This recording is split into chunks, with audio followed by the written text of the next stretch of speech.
Their no echoed louder than your Ya Rab. You wondered, was your worth tied to their acceptance? Or was it written long before they turned away? You whispered Ya Rabba not for more love, but for clarity. Why did their rejection feel like a verdict on your soul? Why did it hurt more than your own mistakes? In sujood, you didn't pray for them to return. You just stayed. Forehead on the ground, not in devotion, but in the weight of feeling, unseen. You carried their dismissal like a second skin. Every time you looked in the mirror, you saw their judgment. Every time you spoke, you apologized for existing. You thought maybe Allah agreed with them, that your pain was proof of your unworthiness, that devotion meant no cracks, only perfection under scrutiny. But what if their rejection was never yours to carry?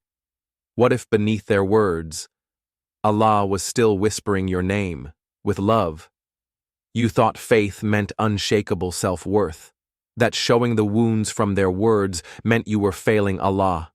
But the pressure to be unmarked, it distanced you from the one who sees your scars as shahada. You apologized for your tears, for your flinch, for the ache in your chest when their voice echoed in Dhikr. You thought Allah wanted strength, not your shattered need for acceptance. You hid your hurt behind verses about patience, recited them perfectly, but inside, you felt empty, like a beautiful shell hiding a soul that ached for mercy. They said, just forgive yourself. But self-forgiveness felt like a lie when their rejection still echoed. You felt guilty for hurting, when you were supposed to be healed. You stopped making dua for healing, not because you forgot Allah, but because you felt too unworthy to ask for relief from rejection you thought was yours. You believed their rejection defined you, that maybe you were too broken for even the most merciful to see you as pure. Allah says, and whoever does righteousness, whether male or female, while being a believer, we will surely grant them a pure life, and we will surely give them their reward according to the best of what they used to do. An-Nahl 1697. Your worth was never in their hands. Your pain is not a sign of forgotten faith. It is a sign that your heart still longs for its Creator's mercy. Even in rejection, you turned to Him. That longing is pure. Tadabbur is not about understanding every word. It's about letting the Qur'an find the parts of you that ache from rejection. Let it whisper that your value was never determined by their words. The Prophet said, "The strong person is not the one who overcomes others in wrestling. Rather, the strong person is the one who controls himself when angry." Your strength is not in silence. It's in turning back to Allah despite their rejection. You don't need to earn your purity first.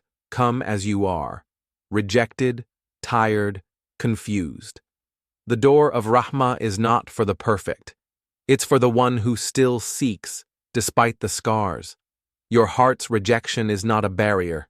It is a call for the mercy that only Allah provides. Let yourself be seen. Let yourself be forgiven. Let yourself be called beloved. You don't have to carry their rejection anymore. Allah knows the words they used. He knows the pain they tried to pin on you, and He still calls you pure. Healing doesn't mean the rejection disappears. It means you no longer carry it alone. It means you can whisper Ya Rab and know He sees you, not their words. Your sujood is not empty. Your silence is not void. Every moment you turn to Him, even in fragments, was a thread weaving you back to your fitrah.